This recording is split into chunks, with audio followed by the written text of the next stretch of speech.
Ukraine says that just one FPV drone worth only a few $100s brought down a Russian Ka-52 attack helicopter worth more than $16 million in Donetsk.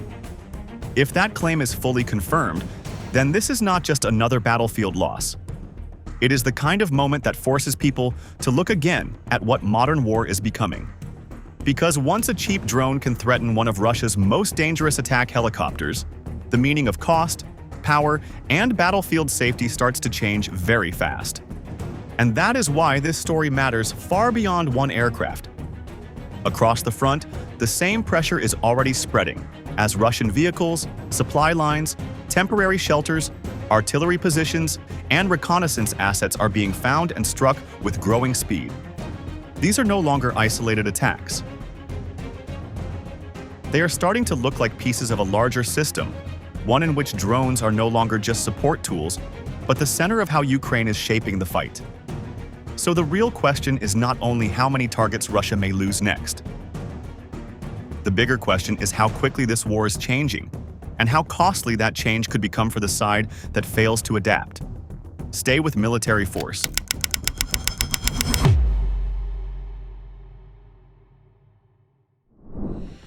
Ukraine's claim that an FPV drone brought down a Russian Ka-52 in Donetsk may be one of the clearest signs yet that drone warfare is moving into a more dangerous phase.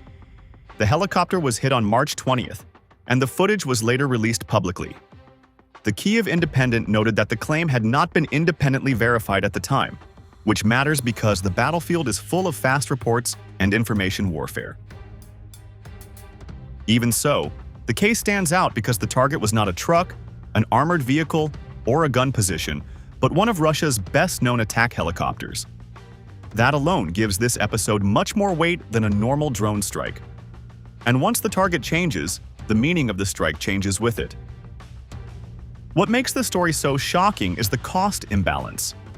A Ka-52 is valued at about $16 million, while the FPV systems now used on the front can cost only hundreds, or, in some advanced cases, around $1,000 depending on configuration and control method. That does not mean every cheap drone can kill every expensive aircraft, but it does show that the old idea of military power is under pressure, because price alone no longer guarantees safety. A force can spend vast sums on advanced airframes, yet still face a threat from a much smaller tool used at the right moment and in the right place. And that is where this stops being a dramatic clip and starts becoming a real warning. The rarity of the incident is what gives it real tactical value. The Kyiv Independent reported that this was the second reported helicopter destroyed by that brigade, while outside analysts and specialty defense coverage described the event as an extremely rare kind of strike. That matters, because rare battlefield events can still signal an important shift when they reveal a new weakness. FPV drones were already feared by infantry, trucks, armored vehicles, artillery positions, and temporary shelters. But if they are now reaching rotary wing aircraft near the front, then the line between ground targets and air targets is becoming less clear. And when that line starts to disappear, every crew has to rethink what safe distance really means. Another reason this case matters is the likely use of fiber optic control. Reporting on the strike said the drone was fiber optic guided, which makes it far harder to jam than a normal radio-controlled FPV.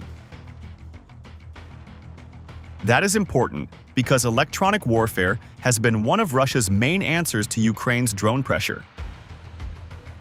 A system that can resist jamming changes the contest again, especially near sectors like Pokrovsk, where Reuters reported Ukrainian commanders were already emphasizing unmanned systems, and where Kyiv planned to buy around 4.5 million FPV drones in 2025. So this is not just about one lucky hit. It fits a much larger push to scale cheap, precise, and flexible systems across the battlefield. And that wider trend is what makes the Ka-52 case more than a headline. The central lesson is simple and serious. Modern war is no longer shaped only by the side with the most expensive weapons, but by the side that can field large numbers of accurate platforms, adapt faster, and strike at the exact second a vulnerability appears. A helicopter is a powerful machine, but it still depends on timing, exposure, and crew survival. Once those factors are attacked by cheap drones, the balance begins to shift in uncomfortable ways. And if even a Ka-52 can be threatened under these conditions, then the pressure on slower and more exposed targets on the ground is likely to be even heavier. At Lyman, the most important change is not just that Russian units are being hit more often, but that almost every kind of movement now seems to carry immediate danger. Reports from the front and combat footage released by Ukrainian units show FPV drones striking UAZ vehicles, troop carriers, motorcycles, and small infantry groups in this sector. Ukrinform reported in January that Signum drone operators destroyed a UAZ carrying Russian troops in the Lyman direction. And in February, the same outlet said night FPV drones helped stop another Russian push there. That matters because it shows a pattern, not one dramatic clip. And once a pattern becomes clear, the whole battlefield starts to look different. The deeper problem for Russian forces is that drones are no longer waiting only for large assaults or armored columns. They are also hunting the small links that keep a front alive.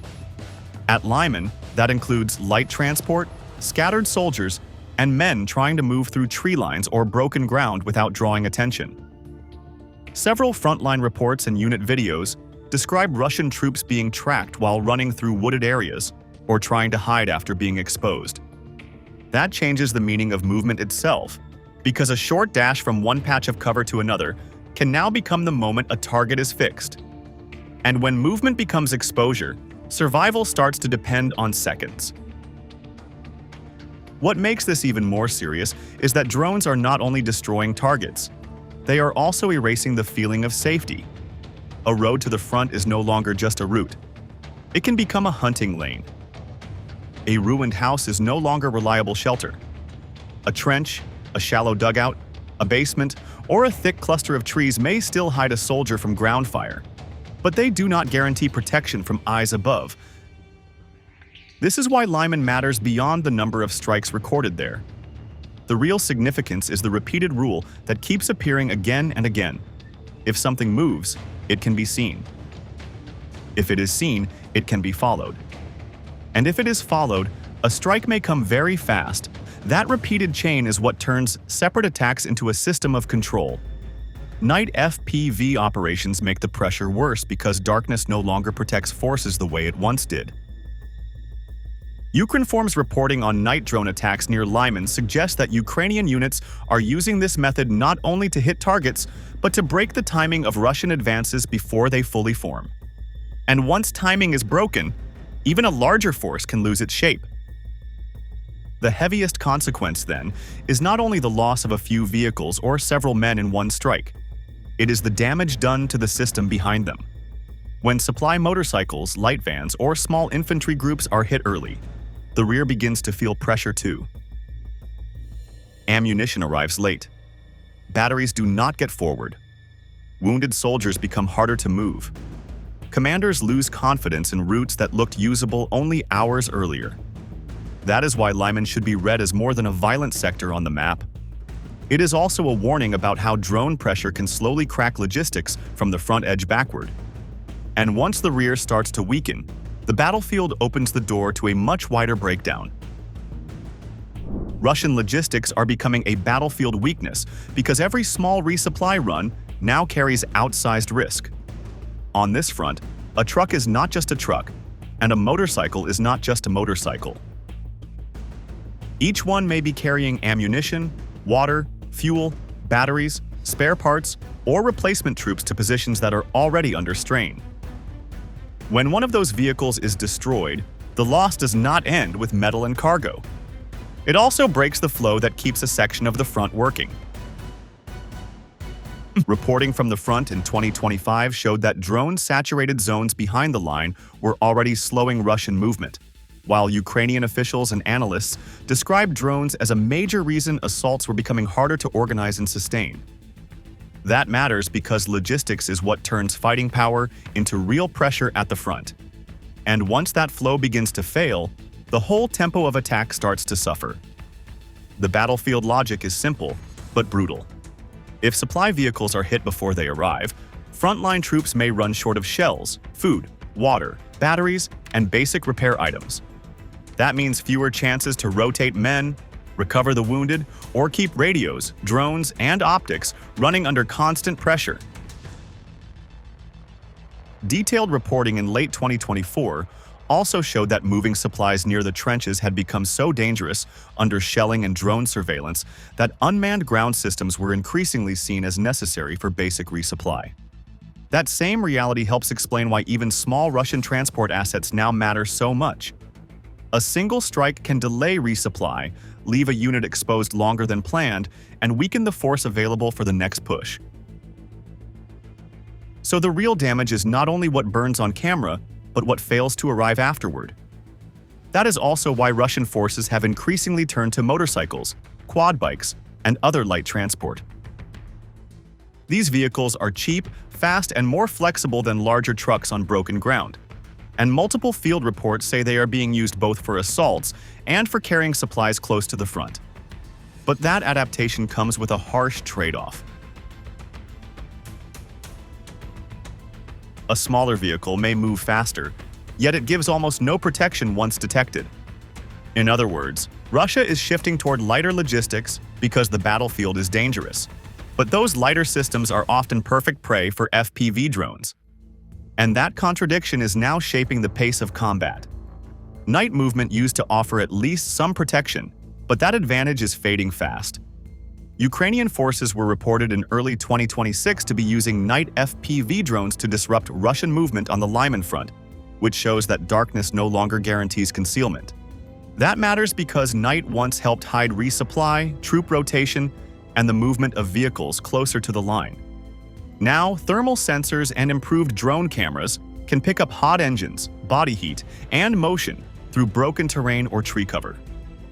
Recent technical reporting also showed how thermal imaging is becoming a regular part of Ukrainian robotic and drone operations after dark. So night is no longer a trusted curtain. It is just another hunting environment, and that change puts even more stress on the rear. Once Russia can no longer rely on distance, cover, or darkness to keep supplies moving, Ukraine gains room to push UAV warfare one step further. The mission is no longer only to react to assaults after they begin.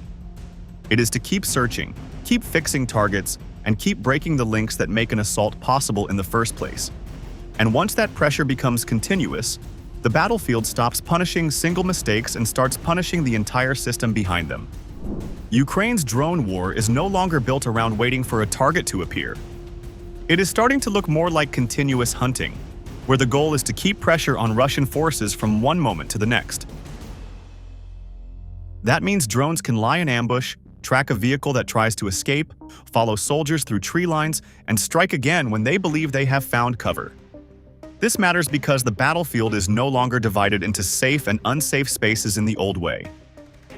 A road, a bush line, or a ruined position can all become part of the same kill chain once something is seen from above. The result is not only more strikes, but a new kind of fear, because survival depends less on where a unit is and more on whether it has already been spotted. And once spotting becomes the real beginning of danger, the list of targets naturally starts to expand. That wider target list is one of the clearest signs that Ukraine is trying to break more than Russian movement alone. Field reporting and released footage show drones hitting not only troops and vehicles, but also temporary shelters, dugouts, communication antennas, and concealed positions that were meant to support survival and coordination. In late 2025, Ukrainian border guards publicly released footage showing strikes on Russian shelters and communication antennas, which fits this larger pattern. The point is not simply to destroy objects.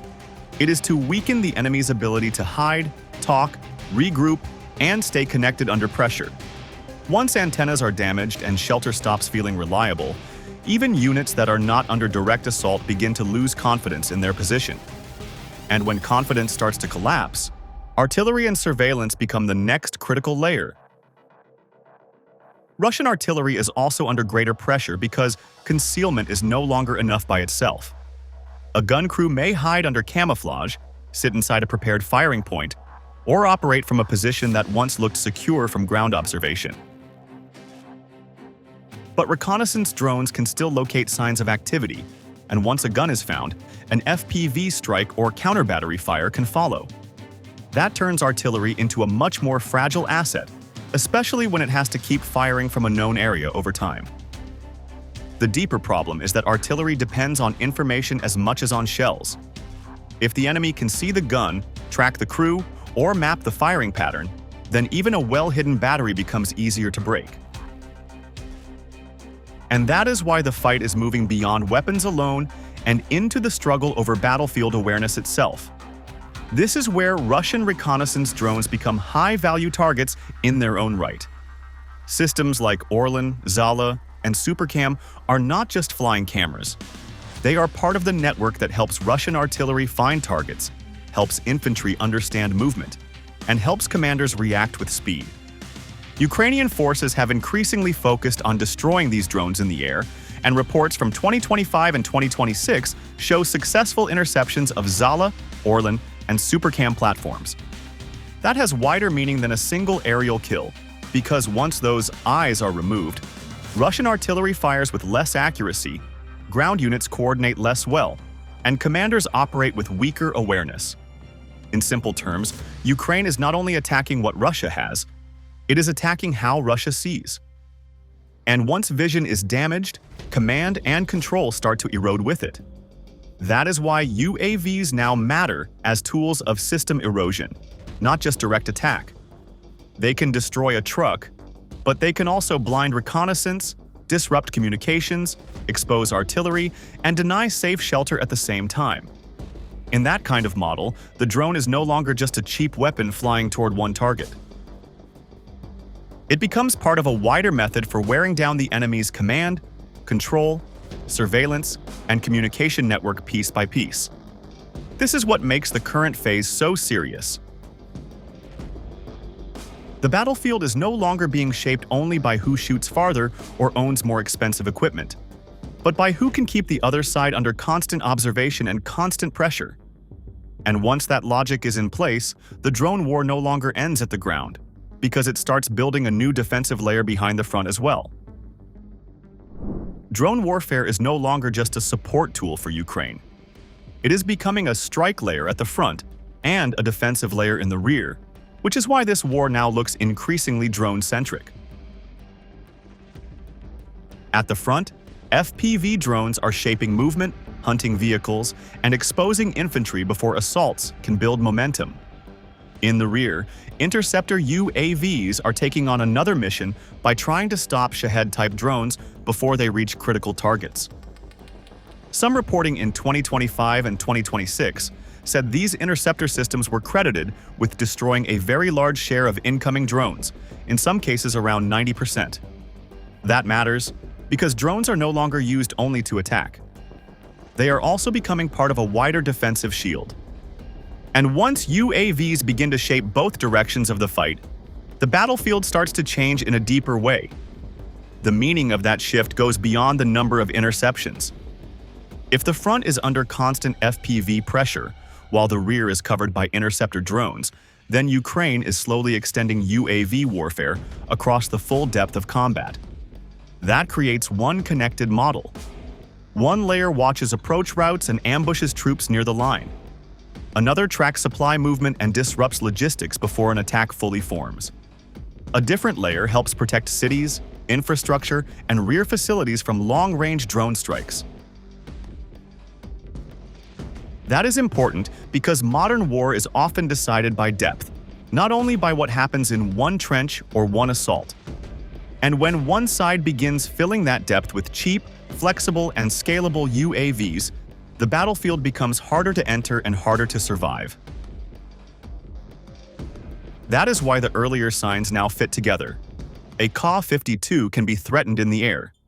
Vehicles and infantry can be hunted on the ground. Supply lines can be hit before they reach the front. Darkness no longer guarantees safety. Artillery can be exposed even under camouflage.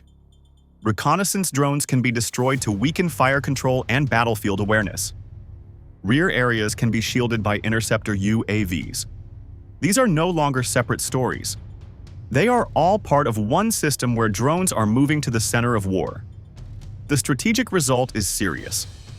The side that fails to adapt to dense UAV coverage, fast detection, and non-stop pressure across both front and rear will lose more than machines.